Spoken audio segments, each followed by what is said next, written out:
ఏ పోటీ పరీక్ష పెట్టినా టెస్ట్ సిరీస్ హవా ఎక్కువ ఉంది సార్. అవును, ఇవి స్టూడెంట్స్కు మంచిగా ఉపయోగపడేదా సార్? రైట్, మంచి క్వశ్చన్ సార్. మొదటగా మీరు సబ్జెక్టు తెలుసుకోవాలి పర్ఫెక్ట్గా.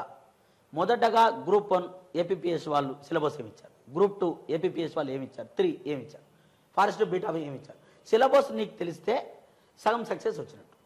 ఆ సిలబస్కు సంబంధించినటువంటి సమాచారం తెలుసుకోవడం ఒకటి.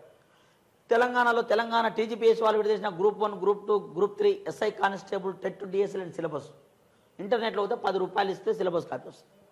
సిలబస్ కాపీ ముందు పెట్టి ఆయన ఏం అడుగుతుండు, దీనికి సంబంధించిన కాంటెంట్ మనకి ఏ పుస్తకాల్లో దొరుకుతుంది, ఆ పుస్తకాలు రెక్టిఫై చేసుకోవాలి, రాసుకో. తెలుగు అకాడమీ లేదా మంచి ఎక్స్పీరియన్స్ ఉన్న ఫ్యాకల్టీ విడుదల చేసిన పుస్తకాలు, లేదా మంచి పబ్లికేషన్ క్వాలిటీ ఎడ్యుకేషన్ ఇచ్చేట పుస్తకాలు రాసుకొని పుస్తకాలు ముందులు పెట్టు. కాబట్టి ఒక తెలుగు రాష్ట్రాల్లో సామెత ఉంది, చెరిగిన చొక్కానైనా తొడుక్కో, మంచి పుస్తకాన్ని కొనుక్కో. గొప్ప మహానుభావులు ఎట్లా తయారైండు? చెట్టు కింద కూర్చొని విద్యను అందించిన వాళ్ళు ఏసీ రూముల్లో కాదు, ప్రకృతి సహజ సిద్ధంగా విద్య అందాలి. గాంధీ అంటాడు ప్లేవే మెథడ్, 1937లో ప్లేవే మెథడ్. పని చేస్తూ నేర్చుకో, వసతి ఉంది, వనరులు ఉన్నాయి. కాబట్టి టెస్ట్ సిరీస్ ఉండాలి. కానీ ఫస్ట్ మీకు సబ్జెక్ట్ వస్తే, సబ్జెక్ట్ వచ్చిన తర్వాత మీరు టెస్ట్ సిరీస్ ప్రాక్టీస్ చేయాలి.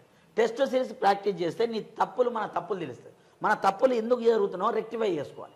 అందువల్ల టెస్ట్ ఇంపార్టెంట్. కానీ ఎప్పుడు నోటిఫికేషన్ కన్నా ముందు చదివి పెట్టుకోవటం, నోటిఫికేషన్ వచ్చిన తర్వాత రివిజన్ చేస్తూ ప్రాక్టీస్ చేయడం ముఖ్యం. ప్రాక్టీస్ అనేది అంతిమ లక్ష్యమైంది. మన క్రికెట్లో చూస్తాం, ఒక ఓవర్ ఉంది, 30 రన్స్ కొట్టాలి. ఏం చేయాలి? ఆలోచన. Batsmen mentality మార్చుకుంటాడు. బౌలర్ ఎవరు, మనం ఏం ఆడాలి, ఎట్లా కొడితే 30 రన్స్ ఒకే ఓవర్లో. మరి ఇప్పుడు టెస్ట్ సిరీస్ అని అట్లాంటిది, లాస్ట్ ఓవర్ లాంటిది. ముందు ఓవర్లో నువ్వు వన్డే ఆడతావా, టెస్ట్ మ్యాచ్ ఆడతావా, మీ ఇష్టం. కానీ లాస్ట్కి వచ్చేటప్పటికి మన టార్గెట్ అదే, టెస్ట్ సిరీస్ ఇంపార్టెంట్. అందువల్ల మన తప్పులు తెలుస్తాయి. తప్పులు తెలిస్తే మనం ఏం చేయాలని తెలుస్తుంది. అందువల్ల టెస్ట్ సిరీస్ ఇంపార్టెంటే. కానీ విద్యార్థులను ఏం చెప్తున్నా, అంతకన్నా ముందు మీరు సబ్జెక్ట్ నేర్చుకోండి. సబ్జెక్టు హార్డ్ వర్క్ చేసి మొత్తం సిలబస్ కాంటెంట్ ఉండదు. ఒక ఫ్యాకల్టీకి ఎంత తెలివి ఉందో మీకు అంత తెలివి ఉండాలి. సబ్జెక్ట్ నాలెడ్జ్ ఉన్న తర్వాత అందులో నీవు వేస్టేజ్ మళ్ళీ ఎడిట్ చేయాలి. సాఫ్ట్వేర్ అంటుంది, soft course, hardware, software. Edit చేయటం సాఫ్ట్వేర్.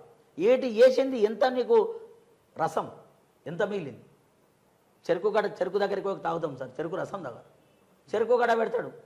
చెరుకు గడ మొత్తం మనకి రాదు, చెరుకు గడలో రసం వస్తుంది. ఆ రసాన్ని మళ్ళీ చెరుకు గడ మళ్ళీ పెడతాడు, 3 సార్లు 4 సార్లు పెడతాడు. చివర మిగిలిన పిప్పి మొత్తం పడేసి రసం వస్తుంది.